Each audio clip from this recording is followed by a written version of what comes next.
Terry Francona with our own Bruce Drennan. Bruce? You were hired. You have done a ton of interviews. I've heard a lot of them, I've seen a lot of them, and I vowed, I want you to know this, that when I got my shot to sit down with you, I was not going to ask you, why did you take this job? Okay, but... No, you got to be getting sick of it after all everybody was asking it. No, I actually enjoyed talking about it. I just don't think people that maybe shook their head or wondered why probably didn't know me as well as they thought they did. I was pretty honest about it because of my relationships with Mark and then through Mark, Chris. It was when this job opened up and Chris called me, this is where I wanted to be. And I told Chris right away, I said, I'll either get this job or I'll go back and do what I did last year because I enjoyed it. I missed being on the field, but I didn't want to ever just manage to manage. I didn't miss it that much. I wanted to be in a situation where I knew I'd be comfortable, and this was it. When Kasner broke in, Tito, he was dynamite, a potential Cy Younger. Yeah, he was filthy, and watching him in Boston, he used to give us fits. It's interesting. He's going to pitch today for the first time in a game. A little bit different pitcher. He's not quite the power guy he was back 4 or 5 years ago, but when you're around him, there's a comfortableness he has with himself. He's smoothed out his delivery. I think he's more of a pitcher now. The ball's coming out nice and free and easy. This is going to be one of the really fun guys to watch through camp because it's hard not to get excited when you watch him throw his bullpens.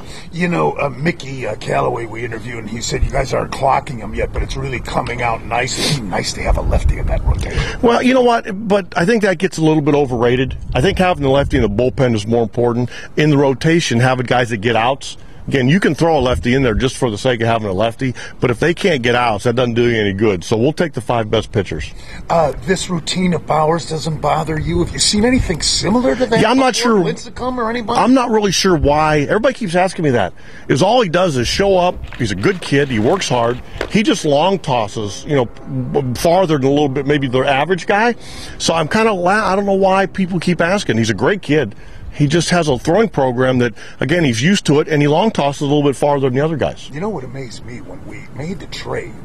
I can't believe how well he came off at that press conference. He's just a kid. You made a good point. He just turned 22 years old. I mean, I remember back when I was 22, in fact, when I was 52, did some stupid things. But he's a very nice kid. He may be not the most comfortable in a setting around the clubhouse yet, but he wants to learn. He understands where, he said when he left Arizona, he called some of his teammates to see maybe where he made some mistakes. But if you sit and talk to him, he's a wonderful young kid. I think the forte of the ball club is the bullpen, particularly the back end. But the other 4 spots, you guys are going to have some tough decisions there. I hope so. That's the idea. If you can get not only a good bullpen at the end, certainly that anchor at the end is huge. But if so many games are won and lost in the 6th inning, when you're trying, especially early in the season, when you're trying to get from the starter to your main guys, and the game sometimes goes haywire there, I think we should have enough depth where we're going to be able to cover that, and that helps a lot. Now, the lineup, the flexibility defensively that you have, and the lineup. I know you would like to go with a set lineup, but it doesn't always work out that way. Yeah, and I don't know to necessarily feel like I want to go with a set lineup. I do want there to be some consistency. Again, we may have a little bit different lineup versus left-handers than we do against right-handers, and injuries and sometimes production. You change things around, but I don't want guys to walk in every day and just have to look where they are. I want there to be some consistency on my end, and for that to work, guys have to play and do their jobs, but I don't see that as being a problem. I mean, we have versatility. We have guys that are willing to move around, so it should help, especially when we get nicked up or banged up, or we can still field a productive lineup. And you can go with these switch hitters. You can go lefty righty real easy. Yeah, and that's the idea.